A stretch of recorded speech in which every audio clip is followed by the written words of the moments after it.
नमस्कार. मी आपल्या सर्वांचे पुन्हा एकदा या सर्टिफिकेट कोर्समध्ये स्वागत करतो. आज आपण आपल्या व्याख्यान क्रमांक 26 ला सुरुवात करीत आहोत. या व्याख्यानाचं शीर्षक आहे परिकल्पनेची कसोटी, एक परिचय. या परिकल्पनेची जी कसोटी आहे यालाच आपण हायपोथेसिस टेस्टिंग या नावाने इंग्रजीमध्ये जाणतो.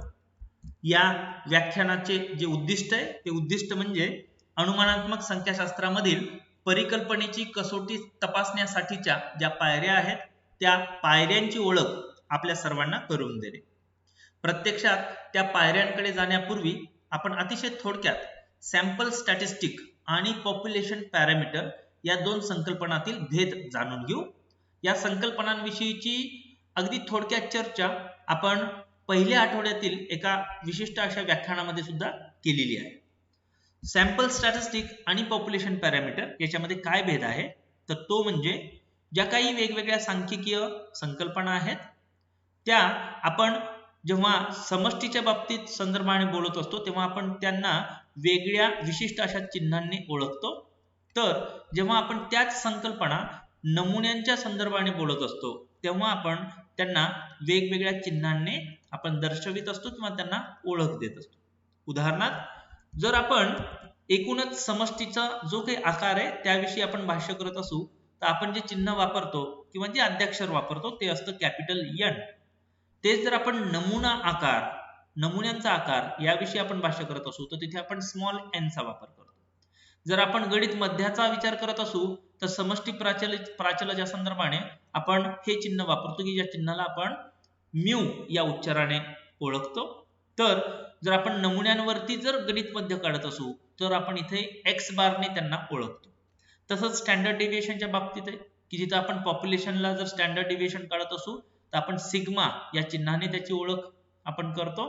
तर नमुन्याच्या बाबतीत आपण त्याची ओळख एस या आद्याक्षराने करतो आणि तोच भाग पर्सेंटेज आणि स्लोप साठी सुद्धा आहे.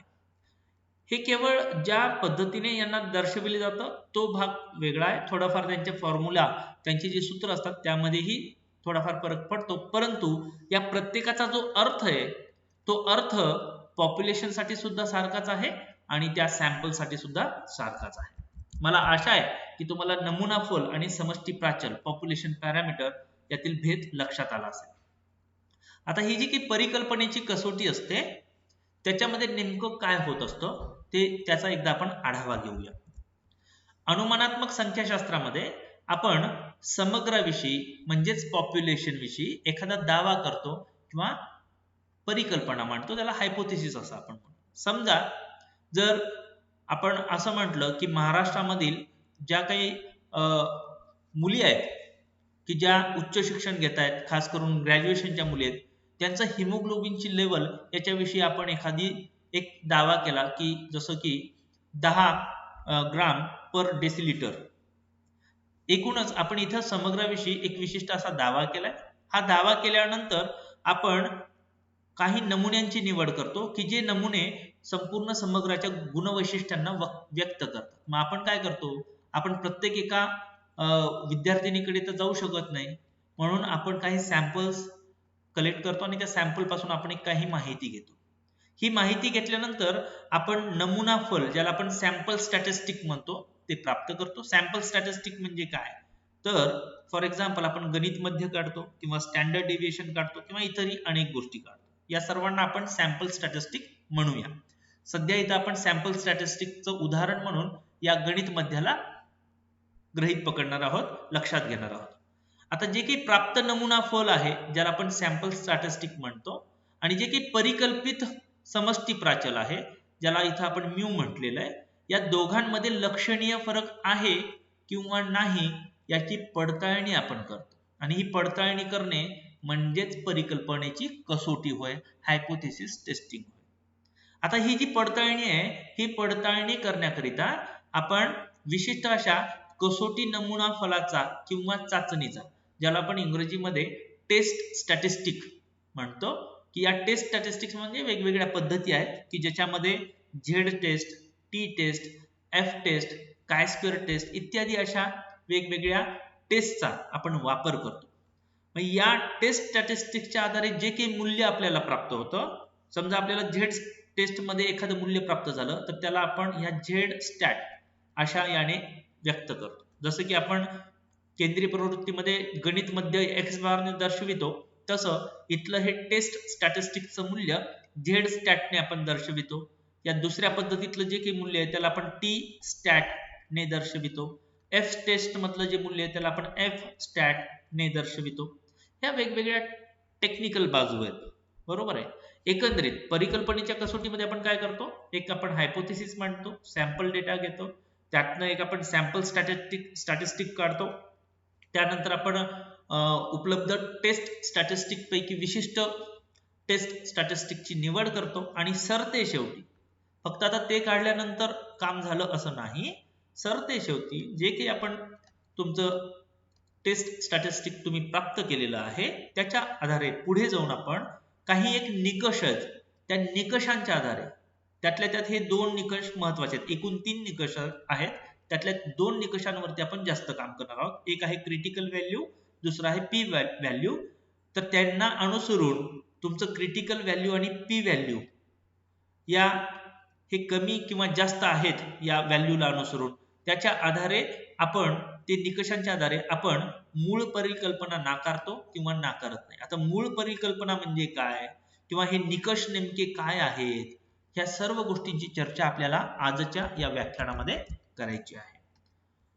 एकूणच आपण परिकल्पनेची कसोटी तपासतो म्हणजे नेमकं काय करतो, तर सिंपली एखादं आपलं सॅम्पल स्टॅटिस्टिक आहे की जसं इथं एक्स बार दिलाय आणि इथं क्रिटिकल व्हॅल्यू आहे. जर तुम्हाला आठवत असेल जे निकष मी म्हटलं त्याच्यामध्ये क्रिटिकल व्हॅल्यू हा एक निकष आहे.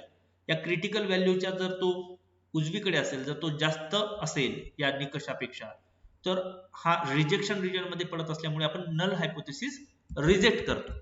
हाच भाग पुढे आपण उदाहरणाच्या सहाय्यानेही पाहणार आहोत. आणि तेच जर व्हॅल्यू इकडे डावीकडे असेल की जे नॉन रिजेक्शन रिजन मध्ये येतो, तर आपण नल हायपोथेसिस रिजेक्ट करत नाही. हा भाग मागच्याही व्याख्यानामध्ये आपण अतिशय थोडक्यात पाहिला की जर एक्स बार हा म्यूच्या जवळ असेल तर आपण नल हायपोथेसिस रिजेक्ट करत नाही, आणि हा जर लांब असेल तर मात्र आपण रिजेक्ट करतो. परंतु किती लांब म्हणजे लक्षणीयरित्या लांब, त्याला रिजेक्ट करणे किंवा न करणे हे या अंतरावरती आहे. किती लांब म्हणजे लक्षणीय लांब हे कोण ठरवतं, तर हे क्रिटिकल व्हॅल्यू आणि पी व्हॅल्यू नावाच्या संकल्पना ठरवतात.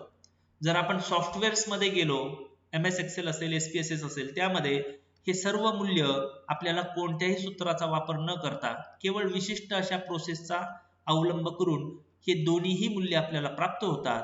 आपल्याला काम इतकंच आहे की आपल्याला यांची तुलना नेमकी या हे जे काही मूल्य प्राप्त होतील, ज्या काही संख्या प्राप्त होतील त्याची तुलना कोणत्या संख्येशी करायची आणि ती तुलना करून निर्णय कसा घ्यायचा, ऍक्सेप्ट करायचं का रिजेक्ट करायचं, इतकंच काम आपल्याला उरतं. तोही भाग आपण आजच्या या व्याख्यानामध्ये पाहणार आहोत.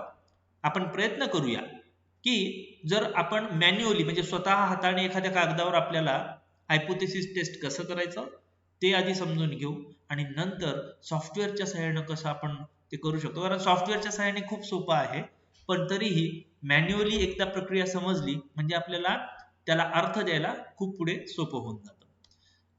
एकूणच परिकल्पनेची कसोटी तपासण्यासाठीच्या या पुढील काही पायऱ्या आहेत. त्यातली पहिली पायरी आहे परिकल्पनेची मांडणी करणे. आता नेमकं ती कशी करायची हा भाग आपण इथे पाहणार आहोत. शिवाय नंबर 2 ची पायरी आहे लक्षणीयतेची पातळी ठरवणे. तिसरी पायरी आहे योग्य कसोटी नमुना फल चाचणीची निवड करणे. चौथं आहे कसोटी नमुना फलाचे मूल्य शोधणे आणि कसोटी सोडवण्याच्या ज्या काही पद्धती आहेत क्रिटिकल व्हॅल्यू, पी व्हॅल्यू, त्यापैकी एका पद्धतीची निवड करणे आणि नंतर त्या निवडलेल्या पद्धती आधारे निर्णय घेणे. तर अशा या प्रत्येक एका पायरीला आता आपण समजावून घेऊया. पहिली पायरी ती म्हणजे परिकल्पनेची मांडणी करणे, सेटअप हायपोथेसिस. आपण नेहमीच 2 परिकल्पना मांडत असतो. एक म्हणजे मूळ परिकल्पना, त्याला आपण नल हायपोथेसिस म्हणतो, आणि हे नल हायपोथेसिस H0 ने दाखवलं जातं. आणि दुसरी म्हणजे पर्यायी अल्टरनेट परिकल्पना, ती म्हणजे HA किंवा त्यालाच आपण H1 अशी पण दाखवतो. एकूणच आपण परिकल्पना किती मांडत असतो, 2 मांडतो. आता हे काही थंब रूल आहे, एकच का नाही मांडायची, 2च का मांडायच्या, तो भाग नाहीये. 2 परिकल्पना मांडायच्याच असतात. पहिली आहे मूळ परिकल्पना, दुसरी आहे अल्टरनेट, त्याला आपण पर्यायी परिकल्पना असं म्हणतो. परिकल्पना कोणाविषयी मांडत असतो आपण? परिकल्पना ही समष्टी प्राचला संदर्भात आपण मांडत असतो, जसे की म्यू. आता मूळ परिकल्पना मांडत असताना नेमकं काय करायचं असतं, तर इथे अतिशय लक्ष देऊन आपण सर्वांनी ऐकावं. The statement of null hypothesis always contains equal to sign. म्हणजे नल हायपोथेसिस मध्ये नेहमी करिता इक्वल टू साइन असतं. इक्वल टू साइन व्यतिरिक्त साइन नसतं. नेहमी करिता आपण ज्या काही पॉप्युलेशन पॅरामीटर विषयी बोलत आहोत, त्या म्यू विषयी बोलत आहोत, त्याला इक्वल टू साइन असतं, पुढे एखादी संख्या असते. हा एक प्रकारे या पद्धतीनेच नल हायपोथेसिस मांडलं जातं. समजा आपल्याला समष्टीविषयी समग्राविषयी एक सरासरी वय त्याच्याविषयी एक आपल्याला एक हायपोथेसिस मांडायचं, नल हायपोथेसिस. तर ते कसं होईल? Mu is equal to 50. हे झालं तुमचं नल हायपोथेसिस. पर्यायी परिकल्पना ही त्याच्या विरुद्ध असते. पर्यायी परिकल्पनेमध्ये कधीच इक्वल टूचं साइन नसतं, नेवर. म्हणजेच काय, जर मी इथं लगेच पर्यायी परिकल्पना मांडली तर ती कशी असेल? It is not equal to 50. याच्या विरुद्ध. It represent the research claim we would like to prove. आणि हे सहसा आपण प्रयत्न हा करत असतो की आपल्याला याचा शोध घ्यायचा आहे की ते समान नाहीये. आता हे नेमकं काय, जसं जसं आपण पुढे जाऊ आपल्याला लक्षात येईल. ठीक आहे, इथे फक्त इतकाच मुद्दा आहे की दोन परिकल्पना असतात, नल आणि अल्टरनेट हायपोथेसिस. नल मध्ये इक्वल टू चं चिन्ह असतं, बरोबरचं चिन्ह असतं, तर अल्टरनेट मध्ये बरोबरचं चिन्ह नसतं. मग याला अनुसरून मी काही उदाहरणं आपण इथं दिलेली आहेत. आता ही जी उदाहरणं आहेत ते टू टेल टेस्ट साठी आहेत. उभयपुष्ठ म्हणजे काय, जर तुम्हाला नॉर्मल कर्व लक्षात आला असेल आणि तुम्हाला जर मी इथे आठवत असेल की हा 0.025 भाग आहे, इकडचा हा 0.025 भाग आहे, आणि या दोघांना मिळून मग 0.05 हे लेवल ऑफ सिग्निफिकन्स असतं. याच्या आतमध्ये 95% वितरण आहे. याला आपण म्हणतो उभयपुष्ठ म्हणजे टू टेल, दोन्ही बाजूला त्याचं शेपूट आहे. वन टेल म्हणजे काय, जर फक्त एकाच बाजूला असेल तर इथंच 0.05 येऊन जातं. आता हा एक थेओरेटिकल भाग आहे. आपण या संपूर्ण कोर्समध्ये टू टेलच्या बाबतीतच बोलणार आहोत, तर आपण अतिशय प्रिलिमिनरी प्राथमिक अवस्थेमध्ये आहोत, प्रिलिमिनरी स्टेजमध्ये आहोत. बरोबर आहे. एकदा तुम्हाला टू टेल टेस्ट लक्षात आल्या की मग आपण अतिशय आरामामध्ये वन टेल टेस्ट कडे नंतर वळू शकतो. मग या टू टेल टेस्ट मध्ये काही उदाहरणं दिली. नल हायपोथेसिस कशी मांडायची? हिमोग्लोबिन लेवलला अनुसरून असेल तर पहा, mu is equal to 10 grams per decilitre. इकडे बघा, it is not equal to 10 आपण दिलं. समजा उंची हाईटच्या बाबतीत असेल, mu is equal to 168 centimetre. Equal to sign नेहमी करीत असतात. आणि हे आपण कोणासाठी करतोय? समष्टी, समग्र पॉप्युलेशनच्या संदर्भात एक अंदाज व्यक्त करतोय. इकडे अल्टरनेट हायपोथेसिस मध्ये त्याची मांडणी कशी करायची? विरुद्ध. It is not equal to, it is equal to 60, it is not equal to 60. इथं उत्पन्नाच्या बाबतीत it is equal to 10,000, not equal to 10,000, so on so forth. या स्लाइडचा उद्देश इतकाच आहे की तुम्हाला नल हायपोथेसिस मांडताना कसं मांडायचं आणि अल्टरनेट कसं मांडायचं सिम्बॉलिकली हे तुम्हाला लक्षात आणून देणे. आता हे झालं टू टेल. वन टेल म्हणजे काय, याला थोडक्यात समजून घेऊ. याच्यावरती आपण क्रिया करणार नाही आहोत, परंतु समजून घेऊया. वन टेल म्हणजे एकाच बाजूला 0.05 जर असेल तर नल हायपोथेसिस आहे तसंच राहील, it is equal to 0. One tail म्हणजे if it is mu is greater than 10, it is greater than 10 किंवा लेस दॅन 10. ग्रेटर दॅन 10 म्हटलं तर तुमचं जे काही म्यू आहे इट इज ग्रेटर दॅन 10 म्हटल्यानंतर ते कुठल्या तरी वन साइडला ते जाईल. लेस दॅन म्हटलं तर तुमच्या या इकडच्या साइडला, कोणत्याही एकाच बाजूला, उजव्या किंवा डाव्या बाजूला. ग्रेटर और less. Same story with height, it is greater than this और less than this. If your mu is greater than 60 और less than 60. One sided, one directional, असं आपण याला वन टेल टेस्टचे विधान जे असतात अल्टरनेटिव्ह हायपोथेसिस मधले ते या स्वरूपाचे असतात. जसं की मी यापूर्वी कल्पना दिली, आपण केवळ टू टेल टेस्ट वरती काम करणार आहोत. म्हणजेच आपण केवळ या पद्धतीचे जे काही अल्टरनेट हायपोथेसिस आहेत त्याला अनुसरून पुढे जाणार आहोत. So for this course is concern. दुसरी पायरी आहे लक्षणीयतेची पातळी ठरवणे, त्याला आपण म्हणतो सिग्निफिकन्स लेवल. आता हा जो सिग्निफिकन्स लेवल आहे तो अल्फाने दाखवला जातो. अल्फा हे एक गणितीय चिन्ह आहे. नेहमीकरिता अल्फा इज 0.05. हे काही घेता येतं 1% वरती घेता येतं. 1% घेतलं तर 0.01%, 10% घेतलं तर 0.1% होतं, depends. Level of significance is expressed as a percentage. यालाच आपण पर्सेंटेज मध्ये 5% म्हणू, याला आपण 1% म्हणू, याला आपण 10% म्हणू शकतो. टक्केवारीत पण याला म्हणता येतं. In social sciences, most of time we use 5%, that is 0.05 level of significance. आणि हा जो 0.05 आहे ना, हा खूप महत्वाचा आहे, खूप महत्वाचा आहे. कारण याचीच तुलना आपण जे काही वेगवेगळे मूल्य प्राप्त करणार आहेत याची तुलना आपण याच्याशी करून स्वीकारायचं का रिजेक्ट करायचं हे ठरवत असतो. कसं ठरवायचं पुढे पाहूया. ठीक आहे. इथे याचा अर्थ काय, 5% लेवल ऑफ सिग्निफिकन्स 5% म्हणजे काय, तर by rejecting null hypothesis at 5% level of significance, we run the risk of rejecting a true hypothesis in 5 out of 100 occasions. साध्या शब्दात लेवल ऑफ सिग्निफिकन्स 5%च्या आधारे आपण जो काही निर्णय घेऊ, रिजेक्ट किंवा ऍक्सेप्टचा, त्याचा अर्थ इतकाच आहे की जो काही आपण निर्णय घेणार आहोत तो 5% चुकीचा असू शकतो. दुसरं कोणी जर 100 वेळेला, जर मी ज्या पद्धतीनं काम केले त्या पद्धतीनं जर 100 वेळेला काम झालं वेगवेगळे सॅम्पल घेऊन, तर 95 वेळेला माझ्या निर्णयासारखाच निर्णय त्यांना येईल, माझ्यासारखेच निष्कर्ष यातनं प्राप्त होतील. परंतु 5% चान्सेस आहेत 5 वेळेला वेगळी निष्पत्ती कदाचित प्राप्त होऊ शकते. हे सांगणे म्हणजे लक्षणीयतेची पातळी. हो, कॉन्फिडन्स लेवल 95%, हा काही छोट्या छोट्या संकल्पना आपण मागच्याही व्याख्यानात पाहिल्यात. इथे लक्षात ठेवायचं इतकंच भाग आहे की सोशल सायन्सेस मध्ये आपण लेवल ऑफ सिग्निफिकन्स किती आहे, 0.05, आणि या 0.05 च्या आधारे आपण काही निर्णय घेणार आहोत. इतकंही लक्षात आलं तर पुरेसं आहे. आपण पुढच्या भागाकडे जाऊया. इथे 0.05 या लक्षणीय पातळीला निर्णय कसा घेतो हे कळण्यासाठी म्हणून ही स्लाइड. 0.05 हे कसं ठरलं, क्रिटिकल व्हॅल्यूच्या आधारे ठरलं. झेड टेबल, झेड हा एक प्रकार आहे, बरोबर आहे, वेगवेगळ्या टेस्टचे जे काही पद्धती आहेत त्यातला, त्याच्यामध्ये 0.05% भाग दोन्ही बाजूला कव्हर करणारा जी काही क्रिटिकल व्हॅल्यू आहे ती इथे प्लस 1.96 आहे, इथे मायनस 1.96 आहे. आणि आपलं जे मीन आहे ते या ठिकाणी पडले समजा की जे रिजेक्शन रिजन मध्ये, याला आपण रिजेक्शन, इथे आपण रिजेक्ट करतो. काय रिजेक्ट करतो, नल हायपोथेसिस. नल म्हणजे काय, हे याला आपल्याला रिजेक्ट करायचं आहे समजा, तर ते आपण रिजेक्ट केव्हा करू, आणि याला जेव्हा आपण रिजेक्ट करतो तेव्हा आपण ऍक्सेप्ट काय करतो, तेव्हा आपण ऍक्सेप्ट करतो अल्टरनेट हायपोथेसिस. हे नल हायपोथेसिस आहे, हे अल्टरनेट हायपोथेसिस आहे. तर आपण नल हायपोथेसिस वरती काम करत असतो. नल हायपोथेसिस शोधत असताना जर आपलं जे काही एक मूल्य आहे, जे की आपण स्टॅटिस्टिक कम्प्यूट करतो, ते जर इथे पडलं की जे रिजेक्शन रिजन मध्ये आहे आणि आपण निर्णय घेतला, तर हे नल हायपोथेसिस रिजेक्ट होऊन ऍक्सेप्ट काय होतं, हे ऍक्सेप्ट होतं. हे आपण चुकीचं असं म्हणतो.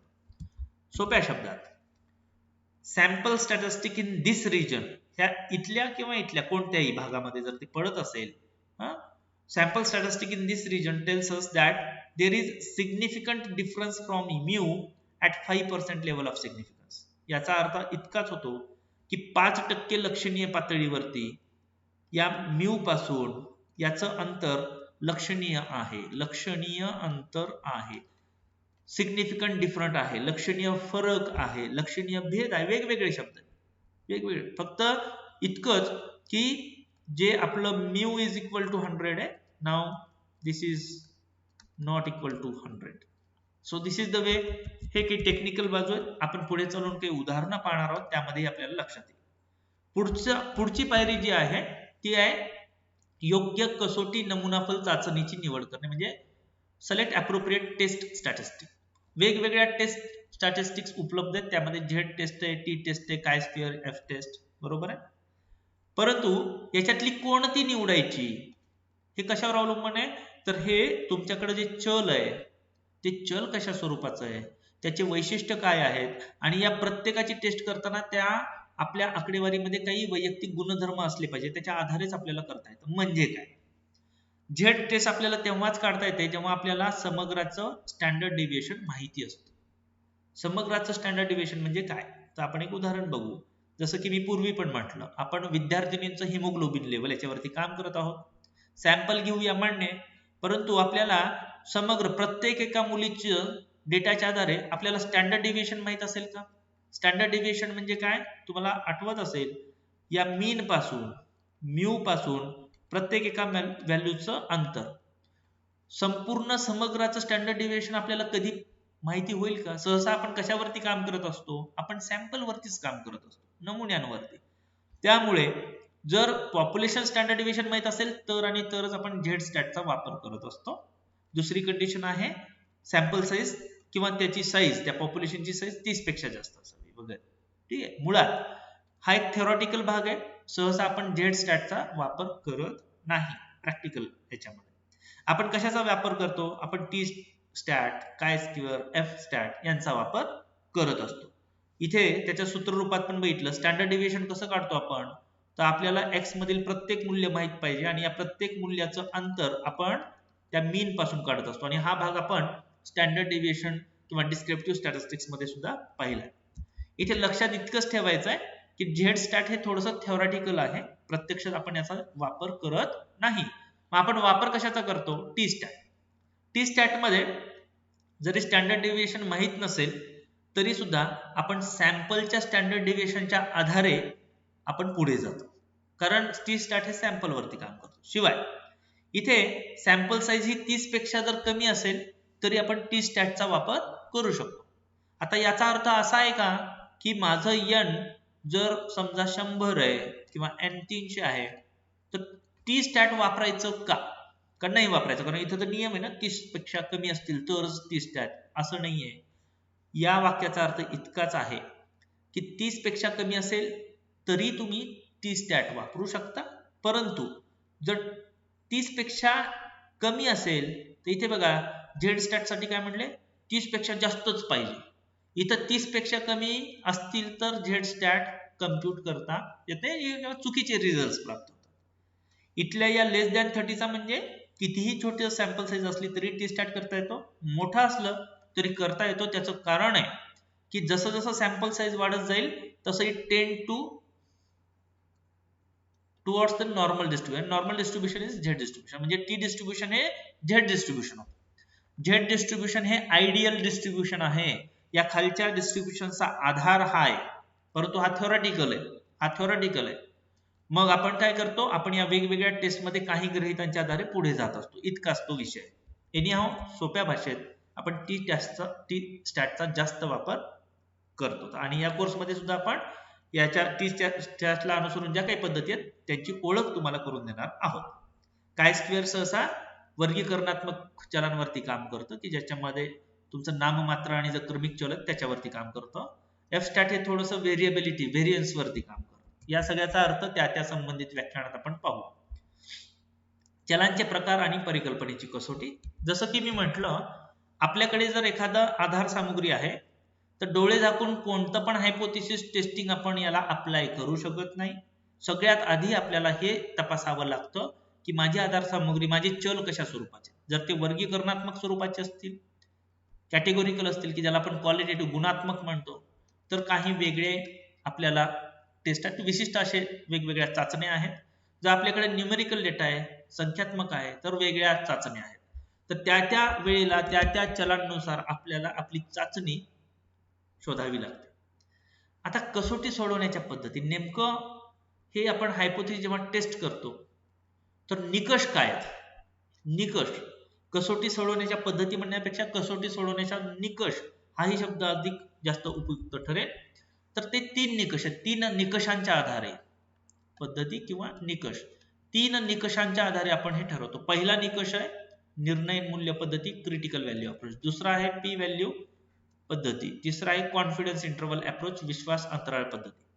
आपण प्राथमिक अवस्थेत केवळ या 2 या पद्धती, या निकषांविषयी बोलणार आहोत. आणि या 2च निकष आहेत की त्याच्यावरती फार मोठ्या प्रमाणात निर्णय घेतले जातात सर्वदूर. मग पहिली पद्धती आहे क्रिटिकल व्हॅल्यू अप्रोच. मग आपण नेमका हायपोथेसिस टेस्टिंग म्हणजे काय करतो हे थोडक्यात समजून घ्या. सॉफ्टवेअर्स मध्ये हे सोपं आहे, परंतु इथं थोडं आपण मॅन्युअली बघूया की समजा आपण हाताने काढत आहोत तर कसं काढतो. क्रिटिकल व्हॅल्यू अप्रोच, सगळ्यात पहिली स्टेप आपण टेस्ट स्टॅटिस्टिक म्हणजे याचे काही मूल्य शोधायचे आणि यांचे काही सूत्र आहेत, त्या सूत्रांच्या आधारे आपण त्यांचा शोध घेतो. सॉफ्टवेअर मध्ये आपल्याला हे काही करायचं नाही, फक्त वेगवेगळ्या ठिकाणी क्लिक करायचं आणि आपल्याला मूल्य प्राप्त होतं. परंतु त्या मूल्याला अर्थ कसा द्यायचा हे समजण्यासाठी म्हणून ही संपूर्ण प्रक्रिया लक्षात येणे अत्यंत आवश्यक आहे. तर आपण हे काहीतरी एक मूल्य काढतो, त्या मूल्याच्या आधारे, या मूल्यांच्या आधारे आपण क्रिटिकल व्हॅल्यू ठरवतो. आता क्रिटिकल व्हॅल्यू कसे ठरवायचे? क्रिटिकल व्हॅल्यू म्हणजे काय, तर दिलेल्या डिस्ट्रीब्युशन मध्ये या रेषेवर, या खालच्या हॉरिझॉन्टल लाईन मध्ये इथं जर म्यू आहे, तर हे इथलं कुठलं तरी एक मूल्य शोधणे, याला क्रिटिकल व्हॅल्यू मूल्य आपण म्हणतो. की या क्रिटिकल व्हॅल्यूच्या आधारे मग आपण तुलना करून ठरवतो की नल हायपोथेसिस रिजेक्ट करायचं का ऍक्सेप्ट.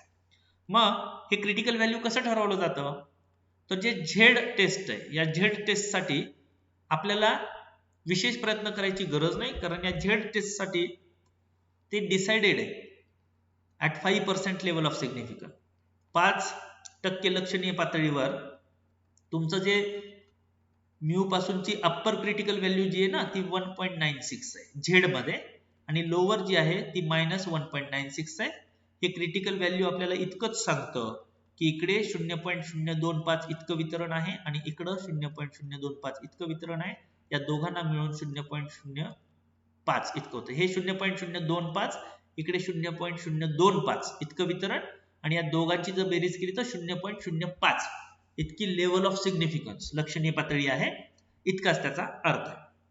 आता हे झेड साठी डिसाइडेड आहे 1.96, परंतु इतर दुसऱ्या टेस्ट साठी, टी टेस्ट साठी आपल्याला काय करावं लागतं, प्रत्येक वेळी सॅम्पल साईज किती आहे ते पाहून त्याचा एक विशिष्ट टेबल असतो की जो प्रत्येक स्टॅटिस्टिक्सच्या पुस्तकात असतो. त्या टेबल मध्ये जाऊन आपल्याला शोध घ्यावा लागतो की त्याचं क्रिटिकल व्हॅल्यू किती असेल त्या नंबर ऑफ ऑब्झर्वेशन साठी. हे कसं करतात तेही आपण पाहणार आहोत, आणि ते शोधल्यानंतर निकषांच्या आधारे आपण काही एक निर्णय घेतो. कसा घेतो ते पाहण्यासाठी इथे आपण एक उदाहरण पाहूया. दोन उदाहरण आहेत. क्रिटिकल व्हॅल्यूच्या आधारे आपण निर्णय कसा घेतो. इथे झेड स्टॅटला अनुसरून एक उदाहरण आहे, उजवीकडे टी स्टॅटला अनुसरून. पहिले आपण हे पाहूया. झेड स्टॅट मध्ये 5% सिग्निफिकन्स लेवल आहे, आणि थीम काय की जे काही वॅक्सिनेशन आहे कोविडचं, समजा प्रत्येक व्यक्तीला किती मिनिट लागतायत रांगेत लागल्यापासून. समजा आपण एक असं पकडलं की म्यू इज इक्वल टू 4.5, समष्टी तुमचं जे की मध्य आहे, पॉप्युलेशन मीन 4.5 लागता, एक अंदाजा आपण एक क्लेम केला, एक दावा केला. मग आपण काय केलं, आपण प्रत्यक्ष फील्डमध्ये गेलो आणि आपण 25 जणांची माहिती संकलित केली. समजा एका विशिष्ट शहरामध्ये वॅक्सिनेशन करण्यासाठी किती वेळ लागतो, 4.5 मिनिट लागतात. त्या शहरामधील सगळ्या लोकांचं तर आपण नाही करणार आहे अभ्यास. मग आपण काय करतो, काही सॅम्पल घेतो, बरोबर. सॅम्पल निवडण्याच्या पद्धती आहेत वेगवेगळ्या. सॅम्पल घेऊन 25 जणांचा सॅम्पल घेऊन आपण मीन काढतो, ते येतं 5.1, बरोबर आहे. आपलं नल हायपोथेसिस काय, mu is equal to 4.5. Alternate काय होईल, it is not equal to. Null आणि अल्टरनेट कसं मांडायचं हे तुम्हाला पूर्वी सांगितलेलं आहे. आता इथे दोन गोष्टी आहेत, आपण केलेला क्लेम आणि प्रत्यक्षात नमुन्यापासून मिळालेले आपल्याला मीन. मग एक फॉर्म्युला आहे, या फॉर्म्युल्यामध्ये हे सर्व मूल्य आपण ठेवतो. मीन 5.1 वजा 4.5 डिवाइड स्टँडर्ड डेव्हिएशन किती आहे 1.2, आणि वर्गमुळात तुमचं हे आहे. आता हे कॅल्क्युलेशन करण्याची गरज इथं नाहीये.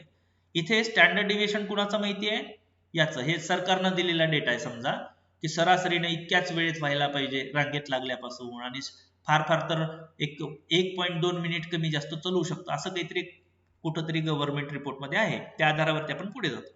आता प्राप्त झालेलं मूल्य किती आहे, 2.50. आता हे 2.50 जे आहे, बरोबर आहे, जर आपण नॉर्मल डिस्ट्रीब्युशन कर्व काढला, बरोबर आहे, तर हे प्लस 2.50 आहेत. हे प्लस 2.50 समजा 2.50 इथे, बरोबर आहे. हे काय मिळालं आपल्याला, झेड स्टॅटचं व्हॅल्यू मिळालं. हे मिळाल्यानंतर आपण क्रिटिकल व्हॅल्यू बघतो. क्रिटिकल व्हॅल्यू जर तुम्हाला आठवत असेल, झेड टेबल असल्यामुळे क्रिटिकल व्हॅल्यू प्लस 1.96 इथे आहे आणि मायनस 1.96 इथे आहे, आणि हा जो भाग आहे याला आपण म्हणतो रिजेक्शन एरिया, हेही आपण पाहिले. मग हे जे 2.50 आहे हे रिजेक्शन एरियामध्ये आहे का नॉन रिजेक्शन एरियामध्ये आहे, तर आपल्याला लक्षात येतं की हे रिजेक्शन एरियामध्ये, कारण 1.96 पेक्षा 2.50 हे जास्त आहे. ह्याला जिथं मी थोडं उलट्या पद्धतीने दाखवलं, प्लस 2.50 की झेड स्टॅट आहे इथे आपण काढलेलं, हे झेड स्टॅट हे ग्रेटर आहे कोणापेक्षा, क्रिटिकल व्हॅल्यू पेक्षा. त्यामुळे वी रिजेक्ट नल आणि ऍक्सेप्ट अल्टरनेट. आता अल्टरनेट ऍक्सेप्ट करतो म्हणजे काय, तर आपण जो क्लेम केला, दावा केला 4.5 मिनिटं लागतात, नाहीये, तो खरा नाहीये, 4.5 मिनिट लागत नाही, तर there is significant difference between this value and the mean we calculate. या पद्धतीनं आपण त्याचं इंटरप्रिटेशन करत असतो. इकडे येऊया आता टी स्टॅटच्या बाबतीत. पुन्हा प्रक्रिया तशीच आहे, फक्त एकच बदल आहे, इथे स्टँडर्ड डेव्हिएशन नाहीये आणि उदाहरण दुसरं घेतलंय. सर्व मुलांची उंची बघायची आपल्याला, आणि हे अशी मुलं आहेत से दॅट हे 5वी ते 10वी मध्ये अभ्यास करणारे मुलं आहेत, विशिष्ट एका शहरातले. ठीक आहे, मग आपण म्हटलं की त्यांची उंची 120 सेंटीमीटर आहे. इथे आपण अल्टरनेट हायपोथेसिस घेतला, नाहीये. आपण सॅम्पल घेतले, 12 मुलांची उंची घेतली वेगवेगळ्या शाळेतली, आणि आपण एक मीन काढलं. हे उदाहरण आहे, आणि त्याचं स्टँडर्ड डेव्हिएशन कोणाचं आहे, या सॅम्पलचं, तेही कॅल्क्युलेट केलं. मग आपण टेबल हे सूत्र वापरलं, या सूत्राच्या आधारे आपण टी स्टॅट काढला. आता टी स्टॅट किती आलेला आहे, टी स्टॅट जो आलेला आहे तो -1.19. आता मायनस म्हटलं की मी डाव्या बाजूला सर्व संख्या लिहितो, हे -1.96 आहे. पण क्रिटिकल व्हॅल्यू किती आहे, तुम्हाला जर आठवत असेल, इकडे झेड मध्ये मी अगदी डोळे झाकून इथं 1.96 घेत होतो, या ठिकाणी आपण -1.96 घेत होतो, कारण हे प्री डिसाइडेड आहे, हे ऑलरेडी आहे. टी स्टॅटच्या बाबतीत मात्र इथं आपल्याला 1.96 घेता येत नाही, कारण इथे सॅम्पल साईज छोटी आहे, एन इथं पण छोटी आहे, परंतु हा टेबल ऑलरेडी कन्स्ट्रक्टेड आहे, आणि त्या आधारे आपण काही निर्णय अगदी सहजतेने घेऊ शकतो या व्हॅल्यूजच्या आधारे. टी स्टॅटच्या बाबतीत तसं नाहीये, इथं आपल्याला काय करावं लागतं, एन केवळ 12 आहे, त्यामुळे आपल्याला त्याचा एक टेबल असतो प्रत्येक पुस्तकात, त्या टेबलला जावं लागतं, आणि त्या टेबलला for alpha 0.05 n-1 is equal to 11. n-1 म्हणजे नंबर ऑफ ऑब्झर्वेशन 12 आहेत, त्यातनं आपण 1 वजा करतो, कारण ते डिग्रीज ऑफ फ्रीडमचा आपण वापर करतो, आणि इथे 11 या n साठी अल्फा 0.05 असताना CV किती असेल ते आपल्याला शोधायचं आहे. पण तो शोधत असताना एक बाजू बघायची, पुन्हा हे जे की आपण अल्फा 0.05 म्हणतो, इथे 0.025 आहे, उजव्या बाजूला 0.025 आहे, आणि जसं की मी पूर्वी सांगितलं, आपण 2 टेल टेस्ट वरती काम करतोय, त्यामुळे मूल्य शोधताना 0.025 ला डोक्यात ठेवायचंय, परंतु 0.025 च्या कॉलमला असणारं मूल्य शोधायचं. याचा अर्थ काय ते आपण प्रत्यक्षात टेबलकडे जाऊया, पाहूया.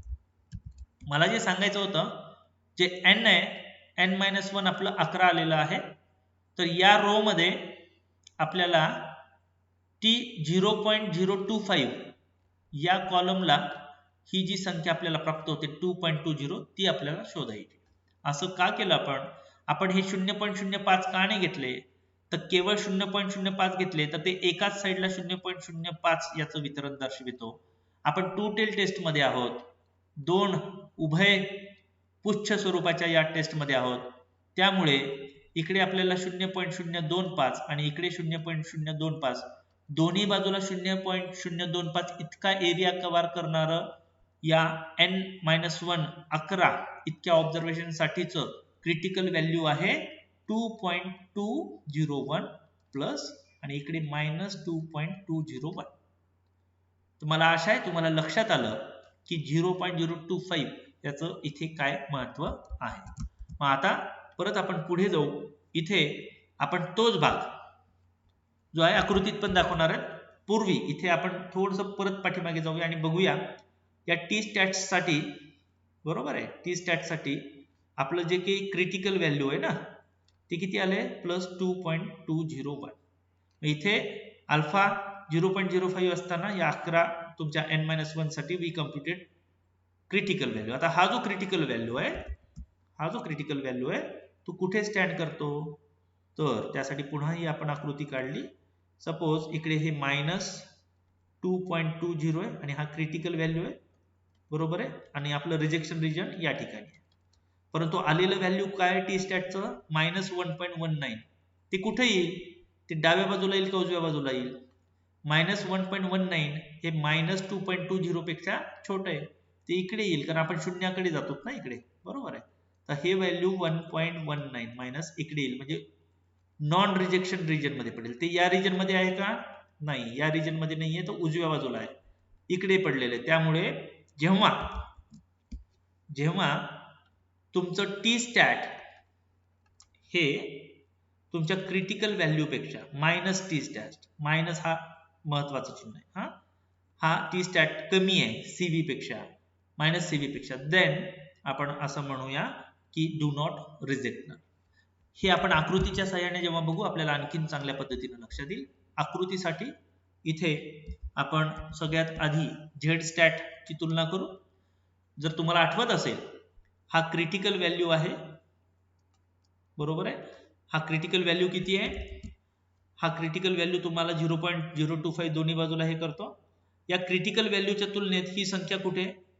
ही संख्या जी आहे ती तुमची इकडे डाव्या बाजूला, इकडची संख्या ही जास्त आहे, इथे ही संख्या मोठी आहे, बरोबर आहे.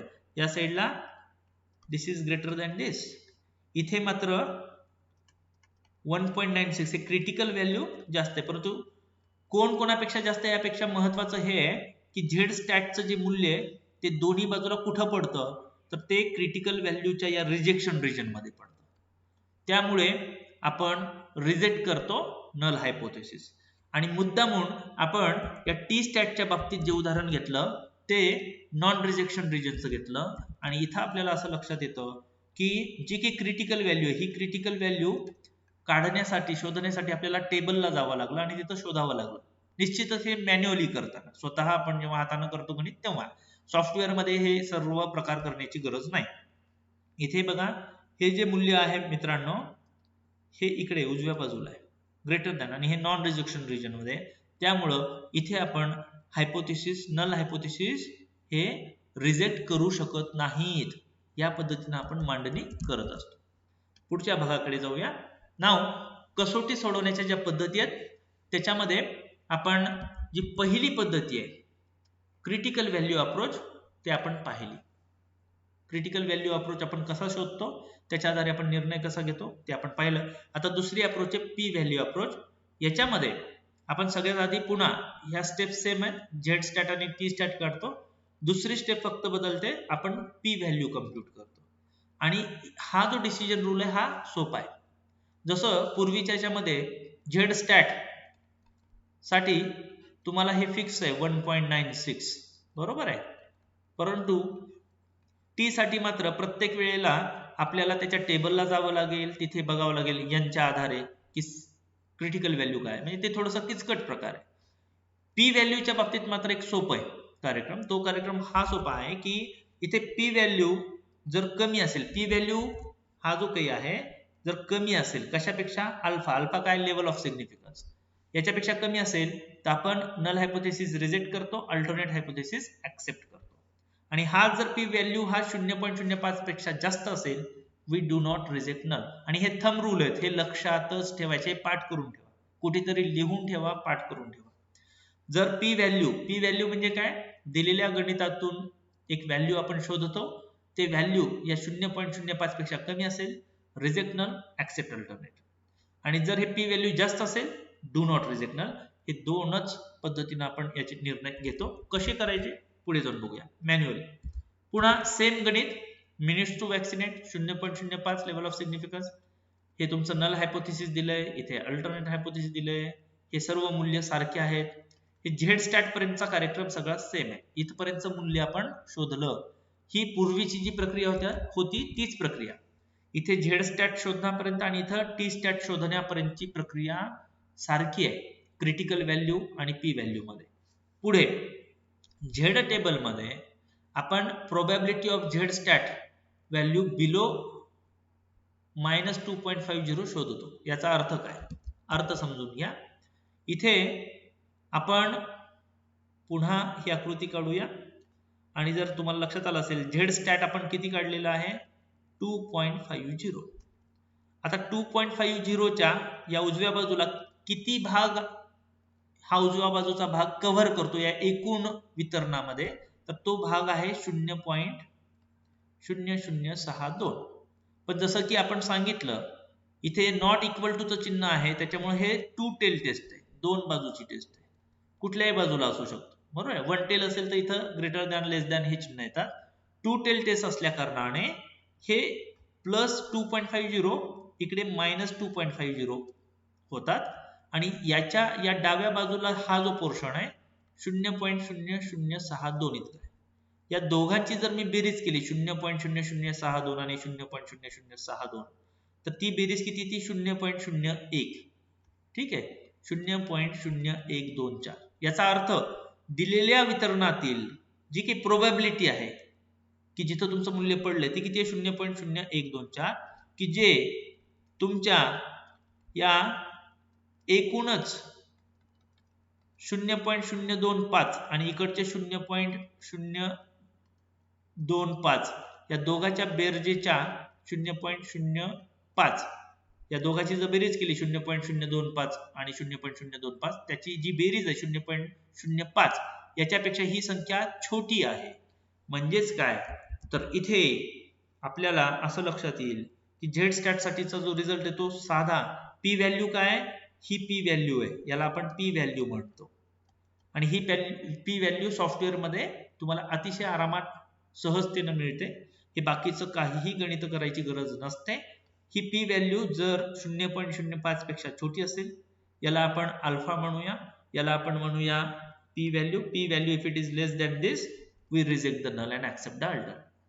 सेम पद्धतीने इकडे टी टेस्ट मध्ये टी स्टॅट मध्ये आपण ही व्हॅल्यू प्राप्त केली, आपण टी टेबलला जातो आणि पी व्हॅल्यू कम्प्युट करतो याच पद्धतीने. आणि मग पी व्हॅल्यू जी काही आहे टू टेल साठी जी काही आपण कम्प्युट केली, बरोबर आहे. पी व्हॅल्यू म्हणजे हा जो एरिया तो कव्हर करतो त्या एरियाचं जे प्रोपोर्शन आहे ते 0.25. आता आपण इथे तुलना करूया. जर हे समजा तुमची पी व्हॅल्यू आहे आणि आपलं जे काही 0.05 हे अल्फा आहे त्याला आपण लेवल ऑफ सिग्निफिकन्स म्हणतो, या दोघांची जर तुलना केली आता कोण मोठं आहे, पी व्हॅल्यू मोठं आहे. इथं हेतुपुरस्सर आपण हे गणित घेतलंय की जिथे P value is greater than alpha म्हणून आपण इथं काय म्हणतो डू नॉट रिजेक्ट नल. बऱ्याच ठिकाणी बऱ्याच पुस्तकात बऱ्याचशा ट्रेनिंग प्रोग्राम्स मध्ये ऍक्सेप्ट नल असं म्हटलं जातं, परंतु टेक्निकली बघता आपण नल हायपोथेसिस सहसा ऍक्सेप्ट करत नाही. आपण असं म्हणतो की नल हायपोथेसिस रिजेक्ट करण्यासाठीचे पुरेसे पुरावे आपल्याकडे नाही. एनीहाऊ हे थंब रूल्स आहेत. जर अशी परिस्थिती असेल डू नॉट रिजेक्ट नल. मला आशा आहे तुम्हाला पी व्हॅल्यू अप्रोच सुद्धा लक्षात आली असेल. आता इथे आपण आकृतीच्या सहाय्याने पाहूया.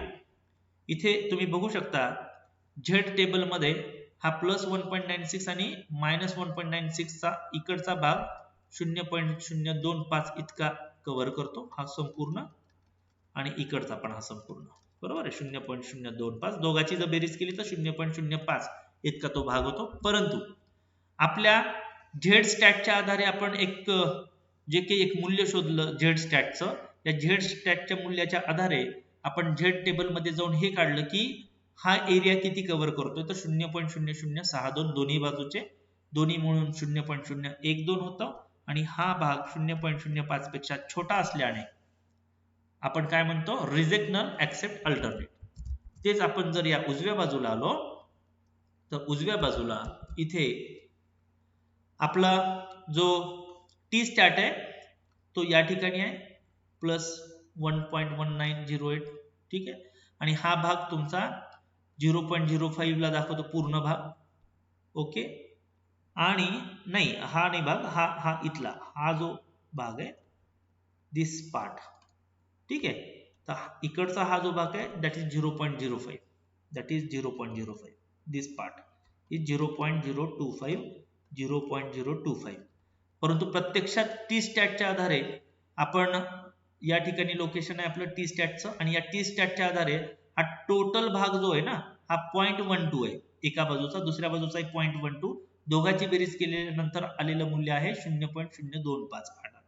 आणि याचीच तुलना आपण 0.05 न केली तर कोण मोठा आहे, हा मोठा आहे. म्हणजेच आपला अल्फा छोटा आहे, पी व्हॅल्यू मोठा आहे, त्यामुळे आपण we cannot do not reject null hypothesis असं आपण कन्क्लुजन काढत असतो सिम्पली. फाईन. आणि ही जी पी व्हॅल्यूची पद्धती आहे ती प्रसिद्ध आहे. याचाच वापर बरेच जण करतात. आपण सुद्धा आपल्या या पुढच्या काही व्याख्यानांमध्ये पी व्हॅल्यूला महत्व देणार आहोत. शिवाय क्रिटिकल व्हॅल्यूच्या आधारे सुद्धा निर्णय कसे घेतात तेही आपण पाहणार आहोत. तर इथे निर्णय घेण्यासाठीचे निकष कोणते आहेत? 2 निकष आहेत, 2 रूल्स आहेत. कोणते रूल्स आहेत? पहिले आपण बघूया क्रिटिकल व्हॅल्यू. हा झेड स्टॅट म्हणजे कम्प्युटेड मूल्य, जे काही आपण मूल्य इथं कम्प्युट करतो ते मूल्य. समजा झेड स्टॅट हा जर इथे असेल म्हणजे कोण? इथे असेल म्हणजे काय? तर जर मायनस बाजू असल्यामुळे हा झेड स्टॅट हा छोटी बाजू दाखवतो. लेट मी रिपीट दिस पार्ट. क्रिटिकल व्हॅल्यू अप्रोच मध्ये 2 टेल टेस्ट असल्या कारणे समजा माझा झेड स्टॅट या ठिकाणी आला, कम्प्युटेड व्हॅल्यू इथं आली. जसं आपण उजवीकडे जातो तशा त्या मोठ्या संख्या आहेत, त्यामुळे मोठी बाजू उजव्या बाजूला असल्या कारणाने हा क्रिटिकल व्हॅल्यू उजव्या बाजूला आहे. म्हणजेच काय?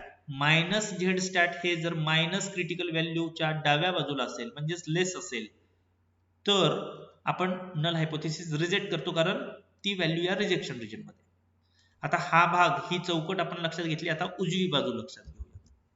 ह्या विरुद्ध जर झेड स्टॅट हे 1.96 पेक्षा जास्त असेल, म्हणजे जर ते या ठिकाणी असेल Z stat plus Z stat हे जास्त असेल तर तरी सुद्धा आपण नल हायपोथेसिस रिजेक्ट करतो आणि ऍक्सेप्ट अल्टरनेट करतो.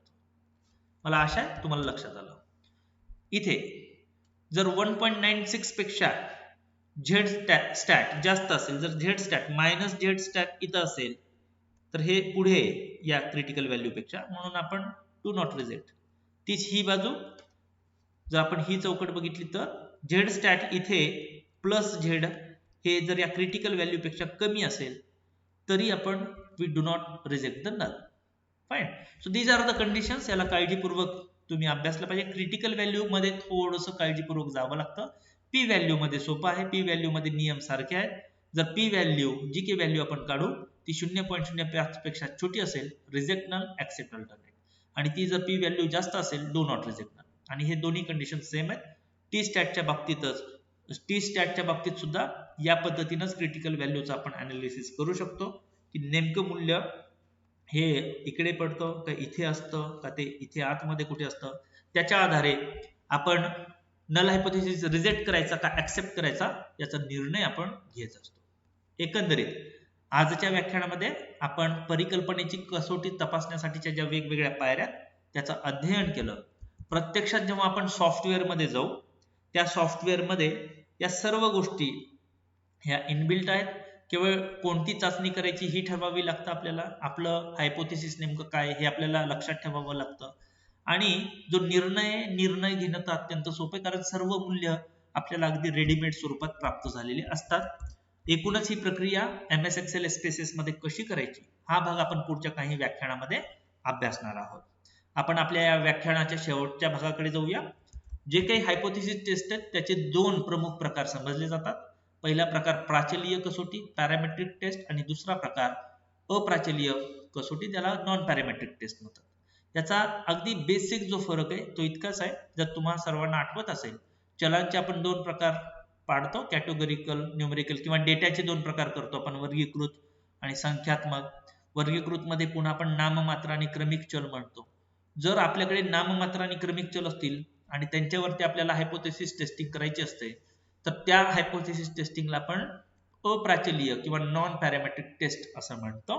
आणि जर आपल्याकडे प्रमाण किंवा श्रेणी स्वरूपाचा चल असेल आणि त्यावरती आपण हायपोथेसिस टेस्टिंग करत असू त्याला आपण पॅरामेट्रिक टेस्ट किंवा प्राचलीय कसोटी असं म्हणतो. या दोघांमध्ये काय फरक आहे तर तो फरक आपण इथं दिलेला आहे. पॅरामेट्रिक टेस्ट ह्या संख्यात्मक आधारसामुग्रीशी संबंधित आहेत. अप्राचलीय कसोटी या गुणात्मक आधारसामुग्रीशी संबंधित आहेत. यांचा संबंध प्रमाण किंवा श्रेणी स्वरूपाच्या चलांशी आहे, तर या अप्राचलीय कसोटीचा संबंध नाममात्र किंवा क्रमिक चलांशी आहे. इथे आपण रॅन्डमली सिलेक्शन करतो सॅम्पलचं. प्रोबॅबिलिटी सॅम्पलिंग, नॉन प्रोबॅबिलिटी आपण अभ्यासलेली असेल संशोधन पद्धतीमध्ये. संभाव्यता नमुना निवड पद्धतीचा वापर आपण इथे प्राचलीय कसोटीसाठी करत असतो. त्या पद्धतीने आपण डेटा संकलित करतो. इथे मात्र असंभाव्य नमुना निवड पद्धतीच्या आधारे जी की आकडेवारी संकलित करतो त्यावरती आपण अप्राचलीय कसोटीचा वापर करू शकतो. इथे नॉर्मल डिस्ट्रीब्युशन असतं असं आपण गृहीत पकडतो, म्हणजे प्रसामान्य वितरण असतं त्या दिलेल्या आकडेवारीचं असं आपण गृहीत पकडतो. इथे मात्र प्रसामान्य वितरण नसतंच आहे, कारण तो एक वर्गीकृत प्रकारचा डेटा आहे. बरोबर आहे. इथे आपण मोठ्या सॅम्पल डेटावरती काम करू शकतो, इथे मात्र आपल्याला मोठ्या सॅम्पल डेटावरती काम करता येत नाही. अप्राचलीय कसोटी ही छोट्या सॅम्पल डेटा सेटसाठी संयुक्तिक ठरते. मला आशा आहे तुम्हाला प्राचलीय कसोटी आणि अप्राचलीय कसोटी यातील फरक लक्षात आला असेल. पुन्हा आपण या शेवटच्या भागाकडे येऊया की आधार सामुग्रीचे जे प्रकार आहेत त्याच्यानुसार परिकल्पनेची कसोटी ठरवली जाते. जर आपल्याकडे संख्यात्मक आधार सामुग्री असेल तर आपण प्राचलीय कसोटीचा वापर करतो आणि त्यामध्ये पुन्हा वेगवेगळे प्रकार आहेत. वर्गीकरणात्मक आधार सामुग्री असेल की ज्याला आपण गुणात्मक आधार सामग्री म्हणतो, तर आपण अप्राचलीय कसोटींचा वापर करतो की ज्यामध्ये पुन्हा अजून अनेक इतर प्रकार आहेत. या प्रकारांपैकी जे काही महत्वाचे प्रकार आहेत की ज्यांचा वापर आपण आपल्या संशोधनामध्ये करत असतो, अशा प्रकारांची चर्चा आपण पुढच्या काही व्याख्यानामध्ये करणार आहोत. या व्याख्यानापुरतं आपण याच ठिकाणी थांबूया. मी आशा बाळगतो की आपणा सर्वांना ह्या ज्या काही परिकल्पनेची जी काही चाचणी आहे, जी की आपण त्याची टेस्टिंग करतो, त्याच्या ज्या काही पायऱ्या आहेत या सर्व पायऱ्या तुम्हा सर्वांना लक्षात आल्या असतील ही आशा बाळगून मी इथेच थांबतो. लवकरच भेटूया पुढच्या व्याख्यानामध्ये. नमस्कार.